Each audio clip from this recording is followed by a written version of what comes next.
आपकी मैनिफेस्टेशन पूरा होना चाहती है लेकिन आप उसको कहीं ना कहीं रोक रहे हो। कैसे? यही चीज़ मैं आपको एक्सप्लेन करने वाला हूँ इस वीडियो में। और आपका दिमाग खुलने वाला है ये जान के कि कैसे आप अपनी मैनिफेस्टेशन को रोकते हैं। आपकी मैनिफेस्टेशन पूरा होना चाहती है लेकिन आप उसको कहीं ना कहीं रोक रहे हैं क्योंकि आप अपनी एनर्जीज पे काम नहीं कर रहे हैं। किसी भी मैनिफेस्टेशन को पूरा करने के लिए या किसी भी मैनिफेस्टेशन टेक्निक को प्रैक्टिस करने से पहले आपको अपने सारे नेगेटिव थॉट्स को क्लियर करना होता है। ठीक है?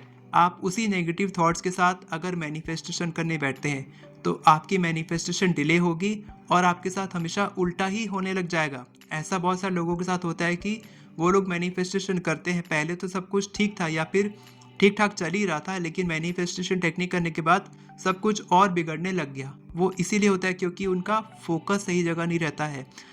लोग बोलते हैं कि आपके थॉट्स, आपकी फीलिंग्स, आपके बिलीव्स मैटर करते हैं। मैं भी मानता हूँ ये मैटर करते हैं, लेकिन सबसे इम्पॉर्टेंट है आपका फोकस कहाँ पर है। फॉर एग्जाम्पल, एक स्टूडेंट ने मुझसे पूछा कि सर मेरे ऊपर कर्ज है लाखों रुपए का, और मैं ये लिखता हूँ कि मेरे पास मेरा जो कर्ज है वो उतर चुका है और मेरे पास इतने पैसे आ चुके हैं। तो मैंने बोला कि क्या आपको इस पे विश्वास है कि ये हो चुका है? तो बोला कि मेरे को पूरी तरीके से विश्वास नहीं है। मैंने बोला कि आप अपने एफर्मेशंस चेक कीजिए कि आपके एफर्मेशंस में क्या वर्ड्स आप यूज़ कर रहे हो। आपके एफर्मेशंस में कुछ अमाउंट है वो ठीक है, लेकिन आपके एफर्मेशन में कर्ज भी है। ठीक है? आप बोल रहे हैं कि मैं कर्ज मुक्त हो चुका हूँ। कर्ज मुक्त तो पॉजिटिव वर्ड है। नहीं, कर्ज मुक्त भी नेगेटिव वर्ड है क्योंकि उसमें कर्ज है। तो बॉब प्रोक्टर कहते हैं, बॉब प्रोक्टर को मैं फॉलो करता हूँ, वो कहते हैं कि आपको अपने एफर्मेशंस में ऐसे 3-4 वर्ड रखने चाहिए जिसकी फ्रिक्वेंसी हाई रहनी चाहिए, यानी कि जो पॉजिटिव वर्ड्स होने चाहिए। आपको अपने एफर्मेशंस में कर्ज और नेगेटिव शब्द लॉस और डेट और डिजीज़, इस तरीके के शब्द नहीं यूज़ करने, क्योंकि वो उन वर्ड्स में फ्रिक्वेंसी होती है। और आपका फोकस बहुत इंपॉर्टेंट है कि आपका फोकस उन वर्ड्स पे जाता है। अगर मैं आपको बोलूँगा कि पिंक एलिफेंट के बारे में मत सोचो, तो आपके दिमाग में पिंक एलिफेंट की इमेज ही आएगी। मैंने बोला कि मत सोचो, लेकिन आपके दिमाग में वो इमेज ऑटोमेटिकली बन जाती है। क्यों? क्योंकि हमारा दिमाग इमेजेस पे काम करता है। हमारा दिमाग शब्द को नहीं पढ़ सकता। शब्द क्या लिखा है पिंक एलिफेंट पे आप फोकस नहीं करोगे वर्ड पे, आपका दिमाग इमेज बनाएगा। तो आपके दिमाग में इमेज बनेगी कर्ज की, आपके दिमाग में इमेज बनेगी पैसे जाने की, जो आप हर महीने ईएमआई पे कर रहे हो वो आपके दिमाग में इमेज बनेगी। आपके दिमाग में इमेज बनेगी उन बैंक ऑफिशियल्स की जो आपके पास नोटिस भेजते हैं या फिर कोई आपसे पैसे लेने आता है, वसूली करता है, वो उसकी इमेज बनेगी कि आपके पास से पैसे हमेशा जा ही रहे हैं। तो वो फोकस आपका चेंज करना पड़ेगा। कैसे होगा? आपको अपने वर्ड्स चेंज करने पड़ेंगे। आपको अपने एफर्मेशंस में कुछ ऐसे वर्ड्स यूज़ करने हैं जहाँ पर आपका फोकस चेंज हो। तो आपको यूज़ करना है money flow, money overflow, money abundance. ठीक है? इस तरीके के शब्द आपको यूज़ करने हैं कि मेरे पास हर महीने इतने पैसे आ रहे हैं और मेरे पास हमेशा इनफ पैसे रहते हैं इन्वेस्ट करने के लिए। मेरे पास हमेशा पैसों की एबंडेंस रहती है। मेरे पास हमेशा पैसे आसानी से आते हैं और मैं बहुत ही आसानी से पैसों को आकर्षित करता हूँ। मेरे पास मनी ओवरफ्लो होता है, मेरे अकाउंट में बहुत सारे पैसे हैं, मेरे पास इन्वेस्टमेंट पोर्टफोलियो में पैसे हैं जहाँ से मेरे पास प्रॉफिट आता है। हमेशा प्रॉफिट और हमेशा इन्वेस्टमेंट, सेविंग्स और हमेशा money overflow, abundance, prosperity, wealth, इस तरीके के शब्द आपको यूज़ करने हैं अपने मनी एफर्मेशंस में। इसी तरीके से रिलेशनशिप के लिए देखिए कि आपके पास एफर्मेशंस क्या आपने लिखे हैं, तो उस पर आपका फोकस कहाँ पर जा रहा है। आपके एफर्मेशंस को पढ़ने से आपका फोकस कहाँ पर जाता है वो आपको देखना है। और जब आप ये चेंज कर लोगे तो आपकी मैनिफेस्टेशन जो पहले पूरी होना चाहती थी, आप ही उसको रोक रहे थे, अब आप उसका सपोर्ट कर रहे हो और आपकी मैनिफेस्टेशन बहुत तेज़ी से पूरी होगी। जैसे ही आपका फोकस चेंज होगा, आपके थॉट्स चेंज होने लग जाएंगे।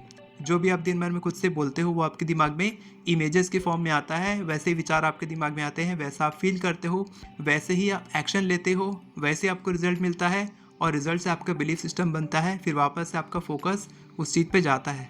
एक RAS होता है, रेटिकुलर एक्टिवेटिंग सिस्टम। वो क्या करता है कि आपके दिमाग में जो भी थॉट्स आ रहे हैं उसको फिल्टर करता है। अगर आपको आदत लग चुकी है पॉजिटिव सोचने की, तो जितने भी नेगेटिव शब्द होंगे, नेगेटिव थॉट्स होंगे या किसी और की नेगेटिव बातें होंगी या सिचुएशन की कुछ नेगेटिविटी होगी, वो RAS रोकने लग जाएगा उस चीज़ को। लेकिन अगर आपको नेगेटिव सोचने की आदत है तो सारी पॉजिटिव चीज़ें रुकने लग जाती है। तो जैसे ही आप अपना फोकस चेंज करते हैं, आपका RAS चेंज होने लग जाता है, यानी कि आपका माइंड रीप्रोग्राम होने लगता है नए तरीके से। तो आप ये प्रैक्टिस केवल 30 डेज करके देखना कि आपको अपनी इच्छा से 30 डेज के लिए डिटैच हो जाना है, बिल्कुल नहीं सोचना है और केवल अपनी एनर्जीज पे फोकस करना है, केवल पॉजिटिव सोचने पे फोकस करना है, अपना फोकस चेंज करना है, हर एक चीज़ के लिए ग्रैटिट्यूड फील करना है। जो भी आपकी सिचुएशन चल रही है उसके लिए आप ग्रैटिट्यूड स्टेटमेंट लिखो कि इस सिचुएशन से मेरी लाइफ में क्या अच्छी चीज़ें हो रही हैं।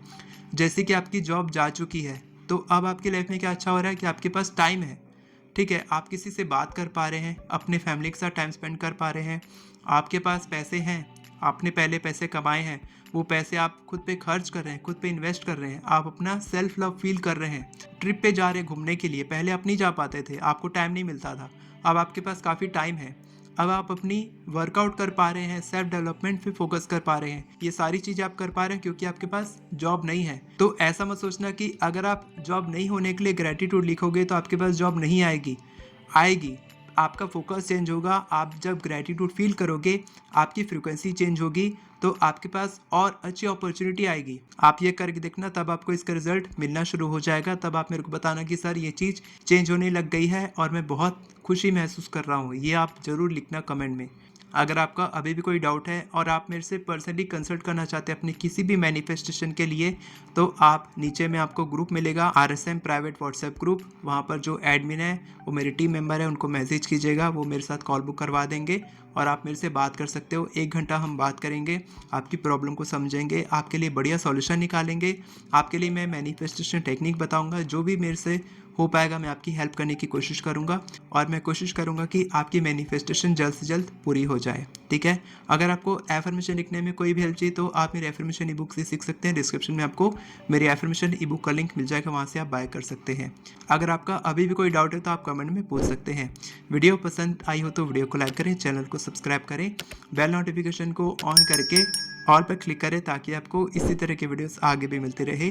Thank you so much everyone for watching this video. God bless you.